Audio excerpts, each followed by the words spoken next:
Hello po, good afternoon. I am Ashaya Joyce Aguila from BSDC and today it's December 3, 2025, 2:22 p.m. So now I'm here with Maria Cristina Corpus. I am currently a faculty member for Colegio de los Baños Senior High School Department. Yan. So for now po, I'm going to ask you some interview questions po for my weekly rights. Is it okay po? Yes po. Can we now proceed na po? Okay.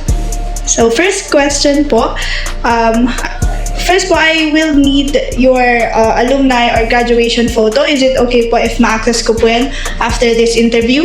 Okay, yes, of course. Okay.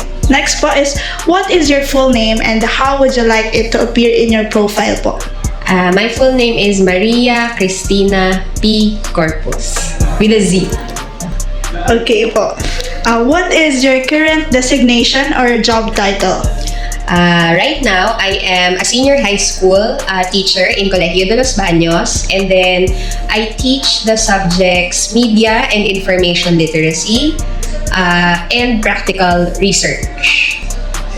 Oh, that's nice po. So, next po is, what is your current designation and can you tell us the name of the agency, company, or organization po where you currently work for? Okay, so I work for a school here in Los Baños, one of the leading private schools, which is Colegio de los Baños. Meron kaming junior high, senior high, and then college as well. Can you briefly describe po your current role and responsibilities in Colegio de los Baños? Okay, so aside from teaching senior high school, I am also the advisor for humanities and social sciences grade 11 students. And then, meron din akong itinuturo na college courses, general education courses yon, English 1, at saka I think literature 1. So now po, looking back to your DevCom experience in UPLB, in what specific areas po do you feel that your DevCom training was most beneficial po in preparing for your current career? Okay, so when I was in college and I took up DevCom, meron pa kaming mga major. So, ang major na pinili ko is educational communication. So, I originally did not want to be a teacher, pero what I wanted really was to become a researcher or parang a learning materials developer. Pero syempre, some stuff happened, so nagsimula akong magturo and doon ko na i-apply basically yung mga principles in how to be able to communicate concepts and ideas clearly. And siguro nakatulong din sa akin yung mga subject ko such as learning materials development nga kasi teacher ako right now, so I am able to develop mga modules, mga short books, and even mga answer sheets and worksheets for my students right now. So, in relation po dun sa sinabi niyo na you wanna be a researcher, meron po ba kayong specific project or lesson or experience nung time niyo po in UPLB na you want to share?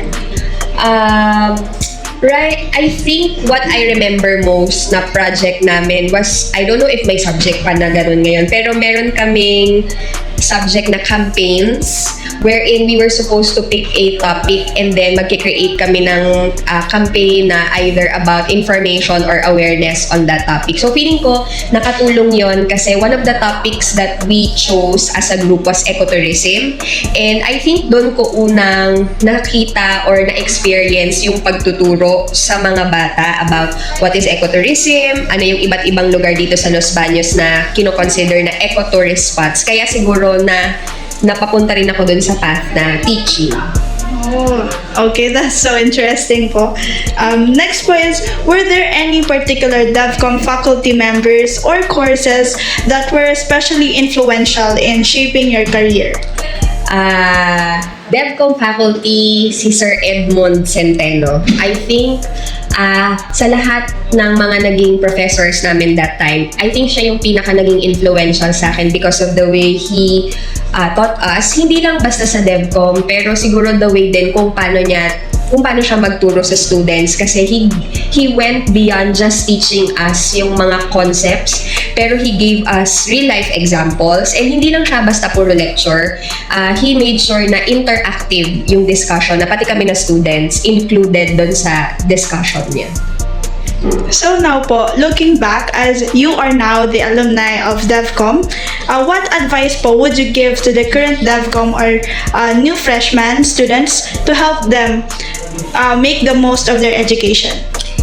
Siguro one advice that I could give sa freshman right now na DevCom students is take any learning opportunity na ibinibigay sa DevCom, whether it is, let's say, a project, a trip, an activity, kasi doon nila ma-unlock yung full potential nila as a DevCom student. And ang DevCom kasi is very flexible. Like for example, yun nga, DevCom yung course ko, major in educational communication, pero right now, teacher ako. Pero hindi ibig sabihin na hindi ko na i-apply yung mga natutunan ko from all the learnings that I had when I was in DevCom. So, kumbaga, grab lang any learning opportunity that is given by the college.